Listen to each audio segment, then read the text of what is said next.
I started creating content on Instagram back in 2014. And then I created my online business in 2016. And I still, to this day, create my own content. And I'm constantly trying to figure out ways to optimize it. It never ends. Content creation never ends. And so we might as well just get as good at it as we can.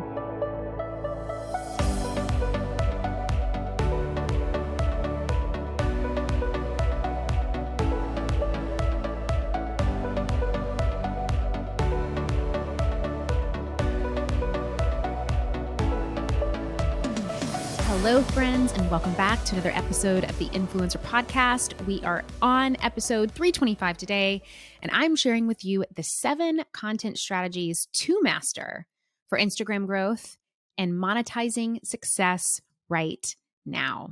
So I'm going to be really focusing in on Instagram today and sharing from a copy perspective, from a content perspective, ways that we can shift focus to help you monetize and grow. And so there's 6 strategies, if you will, that I'm going to be giving you, must-haves, and then I'm going to be sharing a bonus. And then at the end of that, I'm going to be giving you a few more tips on how to take everything that we dive into today and actually implement it, because that is the most important piece. If you're not implementing what we dive into, then obviously it's not going to serve you. So with that, let's get started. Okay, when it comes to the world of content and really how to create content that captivates your ideal audience while exploring effective strategies to monetize the content, I have found that there are 7 essential steps, really. And I'm going to be talking through those now. The first one that I want to go through is identifying your ideal audience persona, really understanding your target audience by creating a audience persona. And this is not just based on demographics. I'm not just talking about like she's 35 and she drives a Honda. I'm talking about that deeper work. Like, who is your audience? Who is your buyer? And really creating that unique voice for her. The more that you can do that, the more that you're going to understand her, and the more that you're going to be able to effectively create content for her. And I think the way that you do this, more so than demographics, I don't really even care about demographics at all. I care about psychographics, behaviors, pain points, and their goals. Specifically, if I am creating content on the Instagram platform, because I know that that's how I'm going to attract new eyes to me in a more faster way. And so I want to kind of break those down for you. So the way that you do this is that you want to conduct market research to gather information about your target audience's psychographics, interests, behaviors, and pain points. When I mean psychographics, it's like, what are the emotions that compel them to have the challenges that they're having, to have the desires that they have, to have the goals that they have? What are those things? What are those emotions that they want to get rid of? And what are the emotions that they want to have? Because people engage and buy from emotion. So the psychographic to me is super important. Now, you may be thinking, oh, Julie, conduct market research. Like, I don't have anyone to do that to, or that seems like that's going to be a lot of work, or that's going to be hard. Yeah, it is. Doesn't mean you don't do it. We have got to get out of this mindset of just thinking that it should just be easy and that these people are just going to fall on our lap. They're not. And you can't keep using the excuse of, I don't have enough followers, or I don't have enough past buyers to do this. You can conduct market research through your community, through friends that you know, through anyone that you think, even if they're not ever going to follow you or buy from you, they would be that ideal person. Because you've got to do this. You cannot skip this. You have to do this.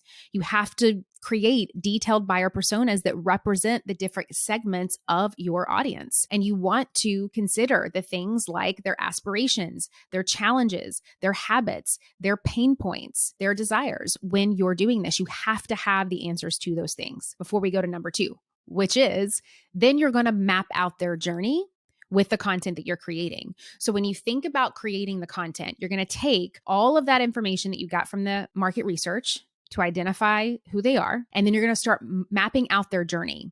You want to plot out the stages that your ideal audience goes through when finding you on Instagram, and watching something, from that initial awareness to consideration to keep following you, to keep engaging in your content, to then the decision to potentially buy something from you, or the decision to see you as someone that they want to get more information from to maybe buy something else. So you've got to consider how they like to consume content, how that needs to be packaged. And these are going to be the things that dictate the length of the content that you create and the engagement level of each stage.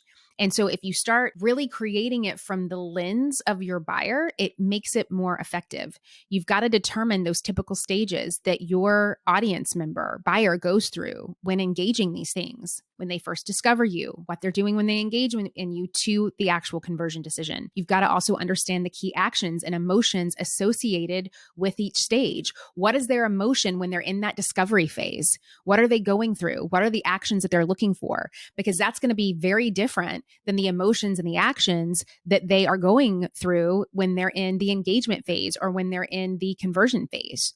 So you want to really be keenly aware of that. And this is where, again, that market research comes into play.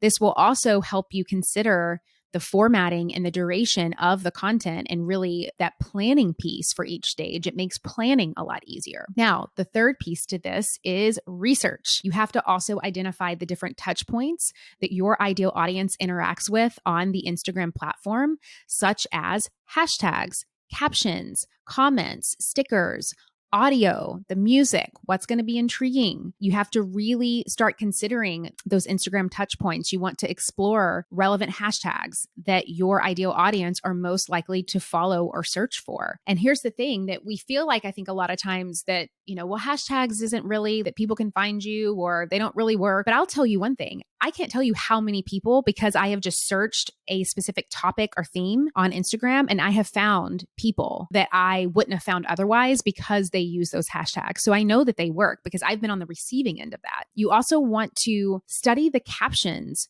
from other successful pieces of content that you find in your niche to understand the type of messaging, the type of language that is going to resonate with your audience. Because if it's doing well in your niche, whether it's a song, use an Instagram reel, for example, the length of the reel, the song that was used, the captions that were on the reel versus the captions that were in the content, really taking time to research that stuff, it's a data mining thing for you. It's going to give you so much information about the type of reels that your audience is going to be resonating with as well. And then you can analyze the use of the music, the use of stickers, the use of different types of words that you use that align with your brand and the audience's preferences. You'll be able to see which pieces of content are landing and which ones didn't. Then from there, you can start to craft messages for each of those touch points. You want to make sure that you tailor your copy to fit each touch point in the content journey, including the language, the tone, the messaging. So for example, if you're going to be using a hashtag that's relevant, that's going to potentially help you increase the visibility of your reel to a wider or colder audience. You could also add in a call to action in the caption. I think that needs to be really on everything. And it doesn't have to necessarily be a call to action to buy something, but it's a call to action to do something. It's a call to action to encourage some kind of engagement. And I don't feel that people do enough of that. You want to be thinking about the content that you're creating as like, what is a nice to have? Or like, oh, that reel was nice to watch, or oh, that's cute, versus like, oh my gosh, I need to watch this reel 15,000 more times because it was so flipping good. I need to read everything. I need to comment. I need to save it. I need to share it. And that's the modality that you want to get your mindset in. You're not just creating reels just to create reels. You're creating reels to create some kind of call to action that provokes engagement. And that's where those messages for each touch point come in. You've got to develop compelling captions to grab attention, to convey your message very clearly, to encourage that engagement. And then you also have to give yourself the permission to experiment using certain kinds of hashtags, experiment using certain kinds of music, experiment using, a longer form piece of content versus a shorter form, experiment the time of day that you do it, because all of this, it's going to allow you to see what increases or decreases the discoverability of the content that you're creating. Now, number 5 is to use persuasive language. Using persuasive language to appeal to your ideal audience's emotions, needs, and desires. Now, how do you know what language is persuasive? Well, you're going to figure that out from the market research that you did back at step one. Because again, once you understand your ideal audience's emotions, needs, goals, desires, pain points,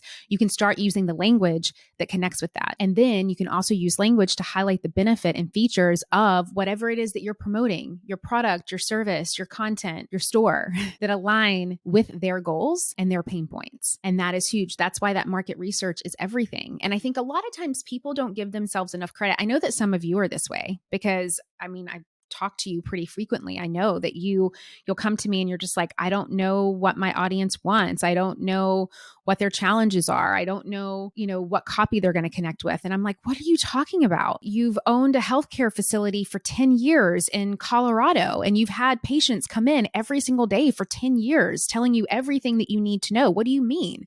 And so I think that a lot of times, again, it's like we're looking for this shiny new answer to something when really it's like we have the information, we have the answers. We feel like we don't. We feel like we're not enough. We feel like we don't have what it is to then be able to experiment and test. And it doesn't mean that we don't need help or support optimizing or tweaking, but I think we need to give ourselves a little bit more credit than what we do when it comes to that market research bit. Now, on to our final step 6 before I get to the bonus, and that is testing and optimization. You have to put yourself in a place and actually in a habit to where you create a habit of continuously testing and optimizing your content for the social media platform of your choice. Today, I'm talking about Instagram, to see which touch points are performing well and which ones need to be optimized. Now, I think the easiest thing to use is Instagram Insights to track performance. Like it's all there. That's all I use. I don't use any, I'm sure there's other third parties that are great, but I just use Insights. For me personally, I want to know, I look at the reach, I look at the saves, and I look at the shares, and I look at what type of content does really well. So for me right now, what I've been noticing like in the last 30 days really, and I'm not the only one, I've heard other people say this as well, but Reels is working great. And then Instagram carousels work great. Whenever I just do like one static post, not as great. If I do like a longer video, not as great. But if I do a really short, like anywhere from 6 to 12-second reel, or if I do a carousel, that's what's getting the most engagement and reach and saves and shares, at least for my account at this moment. But I wouldn't know that if I wouldn't have tested a bunch of different things. And there were definitely things that did not do well, but I gave myself the permission to test. And then I looked at the insights to optimize. I monitored the performance. I looked at, what I just said, the reach, the shares, the saves. To me, shares and saves are huge indicators because, and I go off of how I use the platform. If I'm saving something, I think it's important. And if I'm sharing something, I think it's either important or it's very inspirational or it's something that somebody needs to know. And that is really good information, at least from my perspective. If you have a business like mine, I think saves and shares are huge. And you want to be able to analyze the touch points and the types of content that your audience is resonating with the most. You can, again, allow yourself to test. It doesn't have to be perfect. It's not about getting it right. It's about this continuous optimization, which is why I said this becomes a habit. You have to make this a habit for yourself, creating the content, and then based on the insights gathered, you're going to start creating better content to improve that engagement and that conversion. So those are the 6 steps. And I know that by following these 6, you will be able to create compelling copy and hopefully in a more strategic way. And if you want more help on how to do this, I talked a lot about this in last week's episode. So you can go back to last week's episode to listen to that, where I talked a little bit about the challenges that we're facing right now, just in this really high noise-driven, saturated market and how to overcome it. But then these are more streamlined tips to help you with content specifically. And then I want to leave you with a bonus before I pop off of here. And then this is more about how to monetize. So I know a lot of you are interested in that. You've been interested in that for years. How do you monetize your content? There's so many different ways to do it now. And I want to share just very quickly some of the ways that you can do that. First is partnerships and collaborations. You can identify brands that align with your niche and your target audience, and you can reach out to them and pitch them to explore a potential collaboration, such as sponsored content or brand or UGC content or a brand ambassadorship or even an affiliate partnership. You can also utilize affiliate marketing. That is a really kind of just easier way to incorporate affiliate links in your captions to start earning a commission for each sale generated. You can offer premium content or services. You can create exclusive content and provide additional value to your audience through paid subscriptions, through a membership program, through a premium service. And then you can, of course, promote this on Instagram. As your Instagram following grows, you may start to also attract brands that are interested in doing more sponsored work. And so then you're going to need to know how to negotiate. So then you can start negotiating for really fair compensation, featuring their products and services and doing deals for them. You can also promote your own products and services. That's another way. And this is why content is so key. Whether you are working with a brand doing sponsored content or you're promoting your own products and services, you still have to promote a product or a service. And that is why creating engaging and informative content is so important, because it builds that long game, know, like, and trust. And then I think another thing that is often underlooked, I haven't dove into this a ton yet. I have a little bit, like I've made some money off of, off of like Instagram reel bonuses and things like that, but you can explore Instagram's monetization features. So I know that this is an evolving feature of Instagram, but they have like in-app shopping, they have branded content tags, they have the potential for introduction of new tools and functionalities. So you can stay updated with Instagram on how to leverage their own monetization features and how they continue to grow with that. And I think that no matter what, the goal of the content that you're creating is for your people to find the value in it so they keep coming back. And really building that trust and delivering that quality content should be one of your top priorities as an online entrepreneur or as a creator, especially if you're looking to use social media as a monetization tool. And that is why I say this is not a get rich quick kind of thing. This is not a one-stop shop. This is an ongoing part of the business process. I have been in this game since really as a blogger first. I was a publicist, and then I started creating content on Instagram back in 2014. And then I created my online business in 2016. And I still, to this day, create my own content. And I'm constantly trying to figure out ways to optimize it. It never ends. Content creation never ends. And so we might as well just get as good at it as we can. So I hope today was helpful for you when it comes to content strategies to master for really good Instagram growth. And I have been doing this over the last, really trying to get more clear about what does my audience actually want from me and how can I provide that? And I've been doing research and just trying to stay as intentional as possible. And I have seen my reach has gone way up. My insights have gone way up. My saves, all of that has gone up. So it does work. It takes work. It takes work, but it does work. And then, of course, you can always order my book or my Audible, Get What You Want, How to Go From Unseen to Unstoppable, so you can leverage the power of your own influence in a quick and tangible way. Lots of great tips and tricks in that book. So with that, my friends, I will see you next week, same time, same place. We are diving into something really cool this summer that I'm excited about called Turn the Tables, where you are going to be hearing some other amazing podcasters turn the tables on me and interview me for what I'm calling our summer show flip. So actually next week's episode is going to be the first one of that. And then you'll be hearing several of those as we dive into the summer. So really good strategies coming your way. You're going to want to stay tapped in and tuned into this podcast as you have your summer break. And with that, my friends, I will see you next week, same time, same place.